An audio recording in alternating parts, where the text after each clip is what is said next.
Assalamu alaikum wa rahmatullahi ta'ala wa barakatuhu ɗan uwa da abokan arziki, da fatan gabaki ɗayanmu muna lafiya.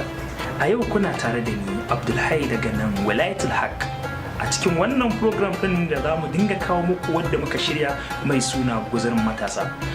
Wannan program ɗin mai suna Guzurin Matasa program ne da ya kunsa karatun hadisi na gabaki ɗaya a'immatul huda, wadda za mu dinga karanta wannan hadisin, sannan kuma ana tarjama shi, ana tsitsincewa dukkan darussa da ke ya kunshi wannan hadisi haka.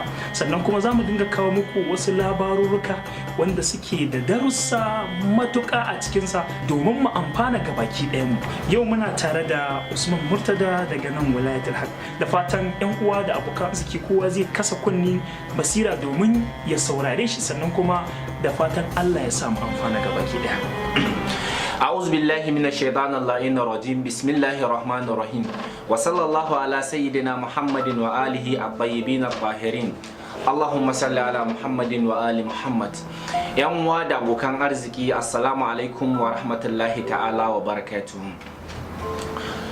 Bayan gaisuwa da dubun salati ga fiyayyen halitta wato annabi Muhammad, tsira da amincin Allah su tabbata a gare shi da iyalan gidansa tsarkaka, muna ma 'yan uwa da abokan arziki barka da haduwa a wannan lokaci mai albarka.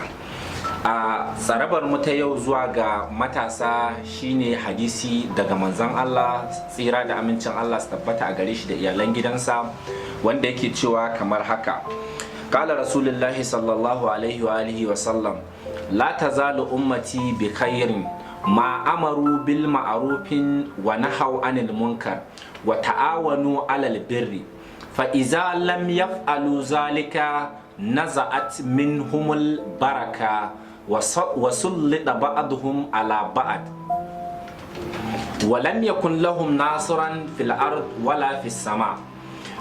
Sadaqa rasulul karim.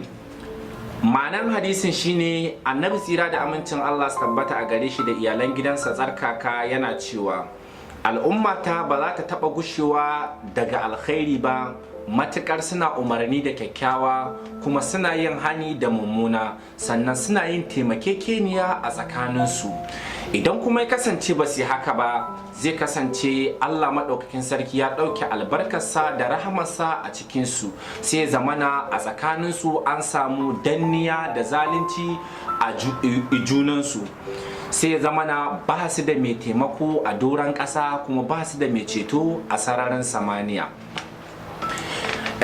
Yan uwa ku biyo ni a hankula domin mu fahimci wannan hadisin da kyau yadda ya kamata.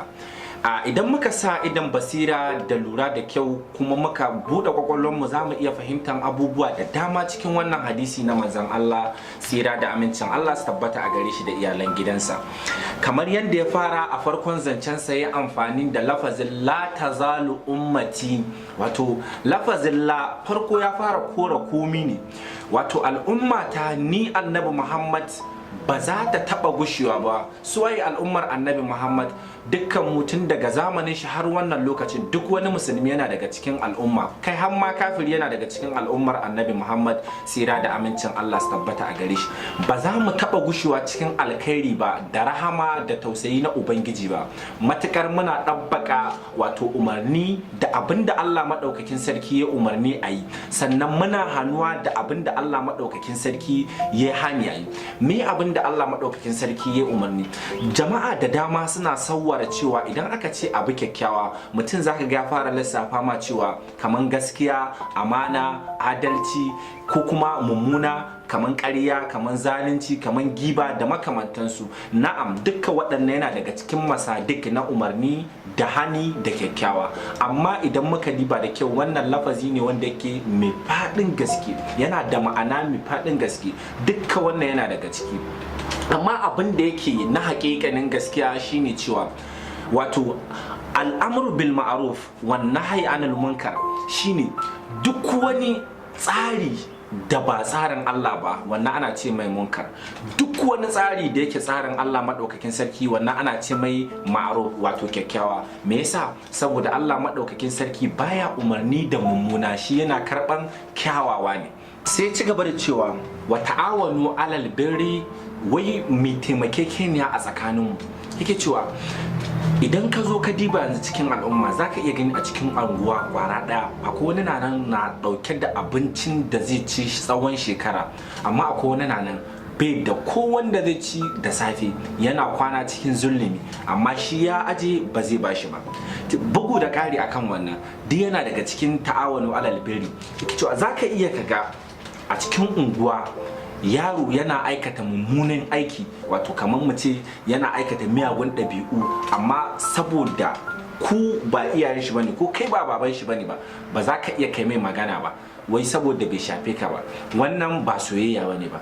Bugu da ƙari akan wannan za ka iya ganin a cikin unguwa babban mutum ko kuma wani babba wanda kake ganin yana da matsayi zai iya faɗin abin da ba daidai ba, ko kuma ƙarya ko wani makamancin shi, ko kuma ya saba ma Allah, sakamakon kana ganin shi da wani matsayi ko kana ganin shi wani babba sai ka ce a shiru wai da matsayin biyayya. So wannan ba soyayya bane ba, wannan shine asalin maƙiyayya, kuma wannan baka ɗabbaka hadisin ta'awunu alal birri wat taqwa ba, ko ba haka bane ba.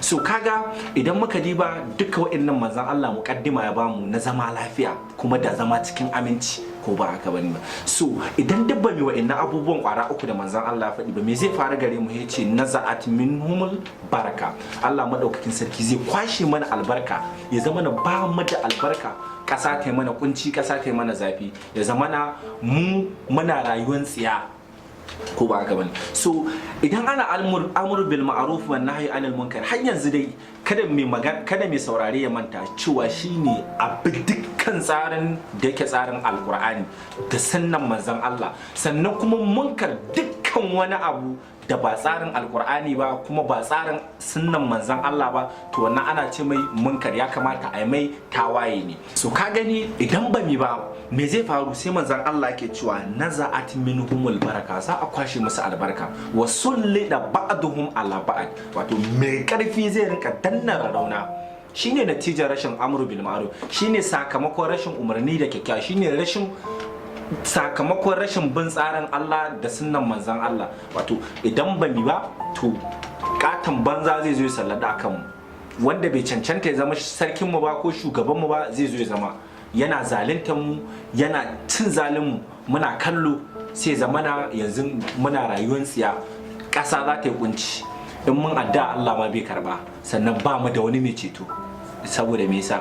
Mun bar mai ceto a baya. Mai ceton nan shine mai umarni da kyakkyawa, mai hani da mummuna. Saboda yanzu a wannan lokacin malamai an ja baki an shiru, abin da ya kamata a ce malami ke yanzu sai ga malami shi ke goyon bayan azzalimi. Malami shine zai iya zuwa gidan azzalimi ya ci abin azzalimi, wanda ya san wannan haƙƙin na al'umma ne baki ɗaya. Shine yanayin da muke ciki yanzu. To idan kuma ba mu haka ba, to lallai in ba mu dawo tsarin Allah madaukakin sarki da sunnan manzon Allah ba, to lallai za mu ci gaba da wannan rayuwar ne. Za a wai gari mu da kanmu za mu rinka haƙa mu kan ramin maka, muna sa kanmu muna bindewa. Wannan shine karshen magana ta, da fatan Allah madaukakin sarki zai sa ƴan uwanmu musulmi baki ɗaya mu ji mu amfana. Wassalamu alaikum wa rahmatullahi ta'ala wa barakatuh. Masha Allah, da fatan Allah ya sa mu amfana sannan kuma mu amfana. Ga masu bibiyan shafiffikanmu ko kuma masu bukatan ayyukanmu kamar videos ko kuma waƙoƙi na wilayatul haq ko kuma jawaban sai Ibrahim Al-Zakzaki, za su iya bibiyan mu a shafukanmu na Facebook wilayatul haq, ko kuma shafinmu na YouTube wadda yake da suna wilayatul haq, ko kuma ya zo site ɗinmu da www.wilayatulhaq.com. da fatan za mu same ku a can, ko kuma za ku same mu a nan. Ni ne naku Abdulhai daga nan wilayatul haq. Allah ya samu amfani da gida. Wassalamu alaikum.